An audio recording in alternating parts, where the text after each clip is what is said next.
السلام علیکم۔ آج جمعہ ہے، مارچ کی 25 تاریخ۔ پاکستان میں سر شام کے 7، بھارت میں 7:30، اور یہاں ہمارے اسٹوڈیوز کی گھڑیوں میں صبح کے 10 بج رہے ہیں۔ وائس آف امریکہ واشنگٹن کی اردو سروس سے میں ہوں خالد حمید، خبروں کے ایک بلیٹن کے ساتھ۔ امریکہ کے صدر جو بائیڈن نے جمعرات کے روز نیٹو کے ہیڈ کوارٹر میں کہا ہے کہ روس کو 20 بڑی معیشتوں کے گروپ سے نکال دینا چاہیے اور یوکرین کو G20 اجلاسوں میں شرکت کی اجازت دی جائے۔ بائیڈن نے تصدیق کی کہ یہ مسئلہ جمعرات کو دیگر عالمی رہنماؤں کے ساتھ ان کی ملاقاتوں کے دوران اٹھایا گیا تھا۔ وہ برسلز میں ایک اخباری کانفرنس کے دوران نامہ نگاروں کے سوالوں کے جواب دے رہے تھے۔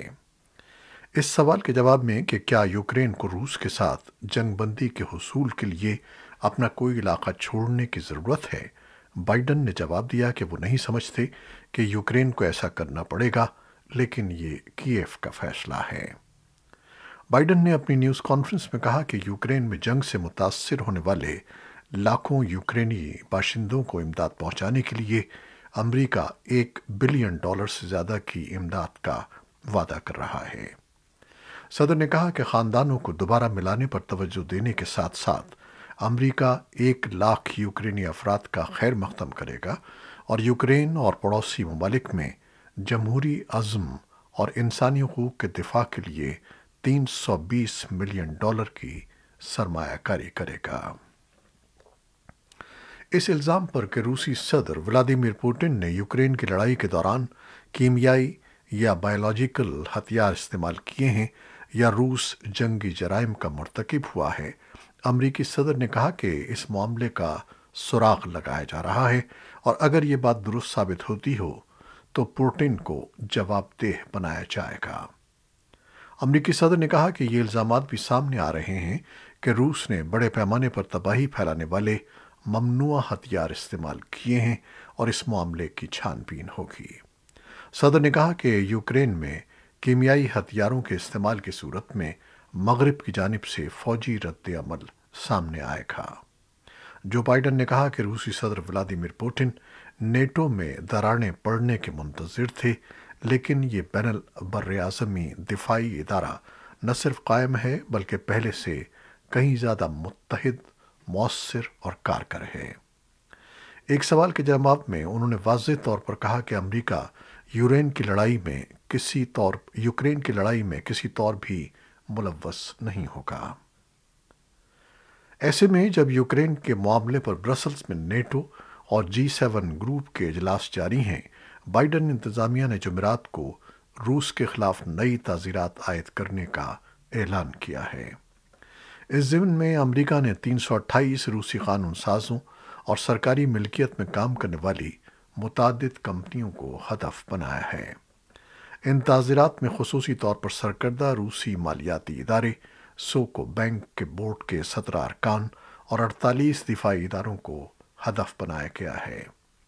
بتایا جاتا ہے کہ یہ دفاعی کمپنیاں یوکرین میں جاری روسی جارحانہ کارروائی میں استعمال ہونے والے ہتھیار تیار کرتی ہیں۔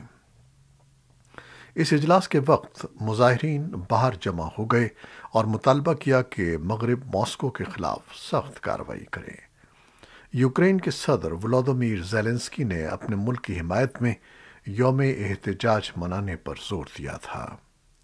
24 فروری کو روس کے یوکرین پر حملے کے ٹھیک ایک ماہ بعد یورپی یونین کے صدر دفتر کے باہر کئی سو مظاہرین نے یوکرین کے جھنڈے اور پلے کارڈز لہرائے۔ امریکی صدر جو بائیڈن جمعے کو برسلز میں یورپی کمیشن کی صدر ارسولا وان ڈیر لیئن سے ملاقات کے بعد پولینڈ پہنچے ہیں۔ بائیڈن اور وان ڈیر لیئن نے روس کے فوسل ایندھن پر یورپ کا انحصار کم کرنے کے لیے ایک مشترکہ ٹاسک فورس کی تشکیل کا اعلان کیا۔ بائیڈن نے کہا کہ روسی صدر ولادیمیر پوٹن نے انرجی کے فروغ سے حاصل ہونے والے منافع کو یوکرین میں اپنی جنگی مشین چلانے کے لیے استعمال کیا ہے۔ بائیڈن نے کہا کہ وہ یہ واضح کرنا چاہتے ہیں کہ امریکی عوام یوکرین کے لوگوں کے خلاف پوٹن کی ظالمانہ بلا جواز جنگ کو کوئی رعایت دینے کا حصہ نہیں بنیں گے۔ امریکہ کے وزیر دفاع لائٹ آسٹن نے اپنے یوکرینی ہم منصب اولیکسی ریزنکوف سے یوکرین کے لیے مہلک دفاعی امداد پر گفتگو کی، جس میں صدر جو بائیڈن کی طرف سے حال ہی میں اعلان کردہ $1 بلین کی سیکیورٹی امداد بھی شامل ہے۔ پینٹاگن کے ترجمان جان کربی کے مطابق لائٹ آسٹن نے واضح کیا کہ تازہ ترین اعلان کردہ امداد اب خطے میں پہنچ رہی ہے۔ اقوام متحدہ کے ماہرین اقتصادیات نے خبردار کیا ہے کہ اس سال عالمی ترقی کے امکانات تیزی سے معدوم ہو رہے ہیں، کیونکہ یوکرین میں جنگ کے منفی اثرات شروع ہو رہے ہیں۔ تجارت اور ترقی پر اقوام متحدہ کی کانفرنس UNCTAD نے عالمی معیشت کے بارے میں اپنے سابقہ پر امید اندازے کو گھٹا دیا ہے۔ اس تنزلی کا باعث یوکرین میں جنگ سے پیدا ہونے والی غیر یقینی صورتحال کو قرار دیا گیا ہے۔ رپورٹ میں کہا گیا ہے کہ جنگی تباہی، جنگ کا دورانیہ اور روسی فیڈریشن کے خلاف پابندیاں عالمی سطح پر کورونا بحران کی وجہ سے جاری معاشی سست روی کو مزید پیچیدہ کر دیں گی۔ پاکستان کے وزیر اعظم عمران خان کے خلاف تحریک عدم اعتماد کے لیے بلایا گیا اجلاس ایجنڈے کی کارروائی کے بغیر سوموار تک ملتوی کر دیا گیا ہے۔ اسپیکر قومی اسمبلی اسد قیصر نے رکن اسمبلی خیال زمان اورکزئی کی وفات پر فاتحہ خوانی کے بعد اجلاس ملتوی کرنا چاہا تو حزب اختلاف کے رہنماؤں شہباز شریف اور بلاول بھٹو نے اپنی نشست پر کھڑے ہو کر بات کرنا چاہی، تاہم اسپیکر نے کہا کہ یہ پارلیمانی روایات رہی ہیں کہ کسی رکن اسمبلی کی وفات پر اجلاس بغیر کسی کارروائی کے ملتوی کر دیا جاتا ہے۔ اسد قیصر نے کہا کہ اسمبلی کے حاضر ممبران کی وفات پر اب تک 34 مرتبہ ایوان کی کارروائی چلائے بغیر اجلاس ملتوی کیا گیا ہے۔ اسپیکر نے یہ بھی کہا کہ تحریک عدم اعتماد پر وہ آئین اور پارلیمانی قواعد کے مطابق معاملات کو چلائیں گے۔ Chief justice of Pakistan justice Umar Ata Bandial نے کہا ہے کہ آئین کے مطابق کیا کوئی رکن یہ ڈکلیریشن دیتا ہے کہ وہ پارٹی ڈسپلن کا پابند رہے گا؟ آئین میں کہیں واضح نہیں ہے کہ پارٹی سے وفادار رہنا ہے یا نہیں، لیکن ذاتی مفاد کے لیے اپنے لوگوں کو چھوڑ کر جانا بے وفائی ہے۔ پارٹی کے اندر جمہوریت ہو تو آرٹیکل 63A کی ضرورت نہیں رہتی۔ آرٹیکل 63A کی خوبصورتی یہ ہے کہ اسے استعمال کرنے کا موقع ہی نہ ملے۔ جسٹس اعجاز الحسن نے ایک موقع پر کہا کہ صدر نے آئین کی تشریح کے لیے کہا ہے، ہم تشریح سے ادھر ادھر نہیں جا سکتے اور ممکن ہے کہ ہم یہ ریفرنس واپس بھیج دیں۔ سپریم کورٹ میں آرٹیکل 63A کی تشریح کے حوالے سے دائر صدارتی ریفرنس پر سماعت جاری ہے، جس میں اٹارنی جنرل خالد جاوید کے دلائل جاری ہیں۔ اس معاملے پر اٹارنی جنرل پیر کے روز اپنے دلائل مکمل کر لیں گے اور اس کے بعد اپوزیشن سیاسی جماعتوں کے وکلاء اپنے دلائل کا آغاز کریں گے۔ اقوام متحدہ میں ناروے کے مشن نے ٹویٹ کیا ہے کہ اقوام متحدہ کی سلامتی کونسل افغانستان میں 6ٹھی جماعت سے آگے لڑکیوں کی تعلیم پر عائد پابندی پر تبادلہ خیال کرے گی۔ اسی دوران کینیڈا، فرانس، اٹلی، ناروے، برطانیہ، امریکہ اور یورپی یونین نے افغان لڑکیوں کے لیے سیکنڈری اسکول دوبارہ نہ کھولنے کے فیصلے پر بیان جاری کرتے ہوئے کہا ہے کہ اس فیصلے سے طالبان کے اندرون یا بیرون ملک سیاسی حمایت اور قانونی حیثیت حاصل کرنے کے امکانات پر اثرات مرتب ہوں گے۔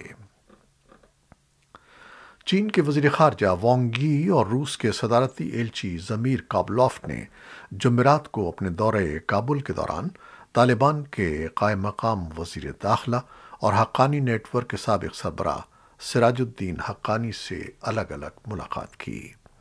ان ملاقاتوں کی تفصیلات ابھی میڈیا کے ساتھ شیئر نہیں کی گئی ہیں، لیکن چین اور روس دونوں کو افغانستان سے شدت پسندوں کی سرحد پار سرگرمیوں پر تشویش ہے۔ چین آنے والے دنوں میں بیجنگ میں افغانستان کے پڑوسی ممالک کی تیسری کانفرنس کی میزبانی کرے گا۔ چینی وزیر خارجہ وانگ یی نے کابل کے دورے میں طالبان کے وزیر خارجہ امیر خان متقی کے ساتھ کانفرنس کے ایجنڈے پر تبادلہ خیال کیا اور اس بات پر خوشی کا اظہار کیا کہ متقی کانفرنس میں شرکت کریں گے۔ چین کے وزیر خارجہ اسلام آباد اور کابل کے دورے کے بعد آج نئی دہلی میں ہیں، جہاں انہوں نے اپنے بھارتی ہم منصب ایس جے شنکر کے ساتھ باہمی اور عالمی امور پر تبادلہ خیال کیا ہے۔ 3 گھنٹے کے مذاکرات کے بعد ایس جے شنکر نے ایک نیوز کانفرنس میں کہا کہ بھارت اور چین کے تعلقات معمول کے مطابق نہیں ہیں۔ جے شنکر نے کہا کہ انہوں نے اپنے چینی ہم منصب کے ساتھ وسیع تبادلہ خیال کیا، جس میں مشرقی لداخ میں سرحدی تنازعہ اور یوکرین پر روس کے حملے کے بعد پیدا شدہ صورتحال شامل ہے۔ انہوں نے کہا کہ باہمی تعلقات کو معمول پر لانے کے سلسلے میں پیش رفت جاری ہے، تاہم پیش رفت کی رفتار بہت سست ہے۔ قبل ازیں وانگ یی نے بھارت کے قومی سلامتی کے مشیر اجیت ڈوول سے ملاقات کی۔ دونوں نے اس سے اتفاق کیا کہ سرحد کی موجودہ صورتحال باہمی مفاد میں نہیں ہے اور سرحد پر امن و سلامتی کی بحالی باہمی اعتماد اور دو طرفہ رشتوں کے فروغ میں معاون ثابت ہوگی۔ امریکی سپریم کورٹ کے لیے صدر جو بائیڈن کے نامزد امیدوار کی تصدیقی جماعت کے چوتھے اور آخری روز قانونی ماہرین نے جج کیتانجی براؤن جیکسن کی تعریف کرتے ہوئے کہا کہ وہ ملک کی اعلیٰ ترین عدالت میں خدمات انجام دینے کی بخوبی اہل ہیں۔ امریکن بار ایسوسی ایشن اور دیگر ماہرین کی جانب سے یہ گواہی سینٹ کی جوڈیشری کمیٹی کے ارکان سے 2 دن تک جاری رہنے والے سوالوں کے بعد سامنے آئی ہے۔ جیکسن کی نامزدگی پر سماعت تقریباً 30 گھنٹے میں مکمل ہوئی۔ جمعرات کو 4 گھنٹے تک جاری رہنے والی سماعت میں نہ صرف قانونی ماہرین بلکہ سرکاری افسران اور شہری حقوق کے گروپ بھی شامل تھے، جنہوں نے عدالت میں نامزد ہونے والی پہلی سیاہ فام خاتون جیکسن کی حمایت کی اور ساتھ ہی ان کی مخالفت کرنے والے دیگر قدامت پسند وکلاء بھی شامل تھے۔ توقع ہے کہ سینٹ کی کمیٹی 4 اپریل تک جیکسن کی نامزدگی پر ووٹ کرے گی۔ ڈیموکریٹس ایسٹر کے وسط میں حتمی تصدیقی ووٹنگ کی امید کر رہے ہیں۔ سری لنکا میں معاشی بحران کی شدت میں اضافہ ہو رہا ہے، جس کے باعث خوراک سے لے کر ایندھن تک تمام اشیاء ضروریہ کی قلت کا سامنا ہے اور ان کی قیمتیں آسمان سے باتیں کر رہی ہیں۔ خبر رساں ادارے رائٹرز کے مطابق سری لنکا میں زر مبادلے کے ذخائر 2.31 ارب ڈالر رہ گئے ہیں، جبکہ رواں برس اسے بیرونی قرضوں کی مد میں 4 ارب ڈالر کی ادائیگیاں کرنی ہیں۔ ڈالرز کی کمی کی وجہ سے سری لنکا عراق اور ناروے میں اپنا سفارت خانہ اور آسٹریلیا میں قونصل خانہ بند کر چکا ہے۔ قبل ازیں گزشتہ برس دسمبر میں بھی سری لنکا ڈالر کے بحران کی وجہ سے نائجیریا، جرمنی اور قبرص میں اپنے سفارتی مشن بند کر چکا ہے۔ سری لنکا کی معیشت کا سیاحت پر بہت زیادہ انحصار ہے۔ کرونا وائرس کے باعث سیاحتی سرگرمیاں متاثر ہوئی ہیں اور گزشتہ 2 برس کے دوران سری لنکا کی معیشت کو درپیش مشکلات میں مزید اضافہ ہوا ہے۔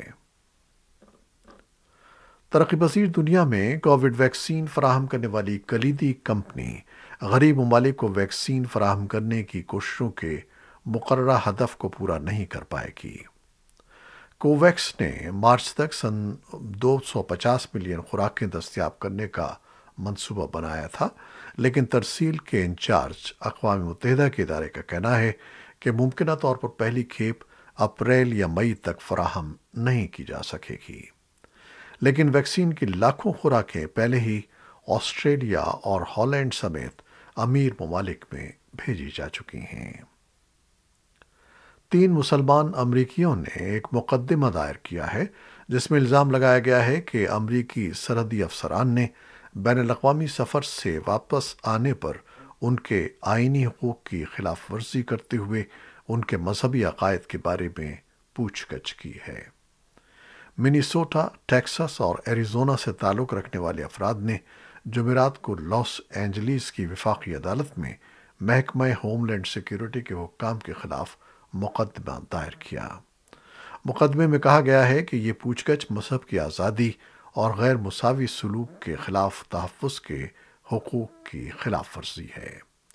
ٹیکساس سے تعلق رکھنے والے شخص کا کہنا تھا کہ اس سے سن 2019 میں لاس اینجلیس کے بین الاقوامی ہوائی اڈے پر اس کے مذہبی عقائد اور طریقوں کے بارے میں پوچھا گیا اور اس کے ذاتی جرنل اور فون کی تلاشی لی گئی۔ اس معاملے پر تبصرے کے لیے محکمہ ہوم لینڈ سیکیورٹی کو ایک پیغام بھیجا گیا ہے۔ اور اب آپ کے لیے ایک اطلاع۔